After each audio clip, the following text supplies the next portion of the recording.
Shabbat Shalom Mevorach, j'espère que vous allez bien et que vous avez passé une bonne semaine. Paracha de cette semaine, Paracha de Vaïgash. Dans la paracha de cette semaine, la Torah nous dit, après 3 semaines à raconter l'histoire de Yosef Hatzadik, 3 semaines de suspense, Yosef, il se dévoile enfin à ses frères, après 22 ans qu'il a été vendu par ses frères, après qu'il ait été jeté dans un puits, après qu'il ait passé 12 années de sa vie en prison, après qu'il ait été séparé de son père, après qu'il a interprété les rêves de Paro, après qu'il soit devenu vice-roi d'Égypte, après qu'il ait fait la paix avec ses frères, il décide enfin de faire venir son père à cause de la famine s'installer en Égypte.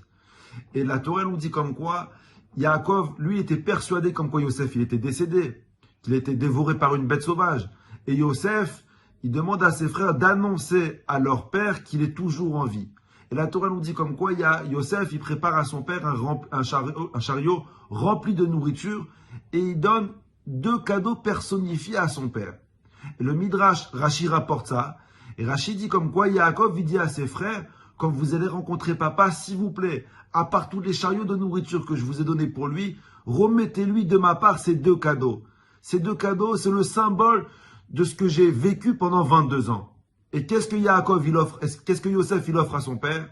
Et Rashi dit comme quoi Yosef, il offre à son père une bouteille de vin et un sac d'haricots moulus. Voilà les cadeaux que Yosef, il trouve à offrir à son père. Une bouteille de vin et un sac d'haricots moulus. Rabotaï, je me suis posé la question. Moi, je suis nul en cadeaux. Tout ce que j'offre, ça se transforme en avoir en général. Mais j'aurais pu faire mieux que lui. T'as pas vu ton père pendant 22 ans. Ton père, il était en deuil sur toi pendant 22 ans. Tu veux annoncer à ton père que tu es vivant. Tu veux lui faire un cadeau. Ok, offre-lui une Porsche.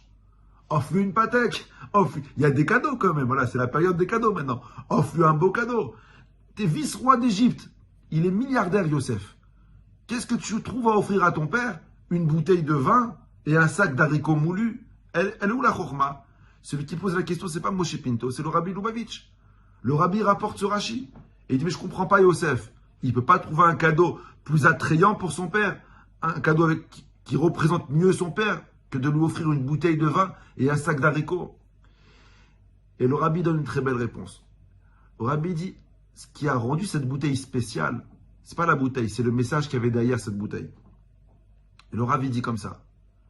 Yosef Hatzadik, le jour où il a été vendu par ses frères comme esclave, le jour où Yosef, il arrive en Égypte, le jour le plus sombre de sa vie, le jour où il est au bout de sa vie, où il ne voit pas la lumière, ce jour-là, il a décidé d'acheter une bouteille afin de la boire avec son père quand il le rencontrera. Yosef, il ne sait pas dans combien de temps il va rencontrer son père.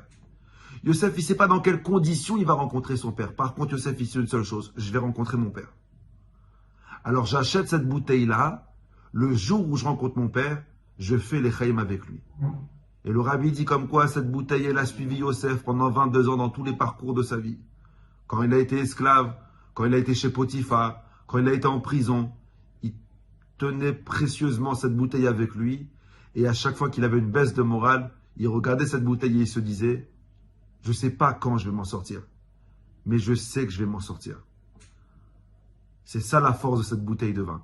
La bouteille, vous savez combien de bouteilles nous on doit acheter? À chaque problème qu'il y a, acheter une bouteille de vin. Et dites à Hachem, Hachem, je ne sais pas ce que tu attends de moi. Je ne sais pas combien de temps ce problème il va durer. Par contre, je sais une seule chose. J'ai cette bouteille. On l'ouvrira quand le problème disparaîtra. On l'ouvrira quand il y aura des bonnes nouvelles. Alors, il y en a qui vont me dire, c'est une cave qu'on doit acheter. Oui, c'est possible. C'est une cave qu'on doit acheter. Mais n'attendez pas que le problème il se résolue. N'attendez pas d'avoir une délivrance pour acheter la bouteille. Achetez la bouteille dès le début du problème, dès le départ du problème. Comme ça, Akadosh Baruch Hu, il sait comme quoi tu es prêt à recevoir ta délivrance.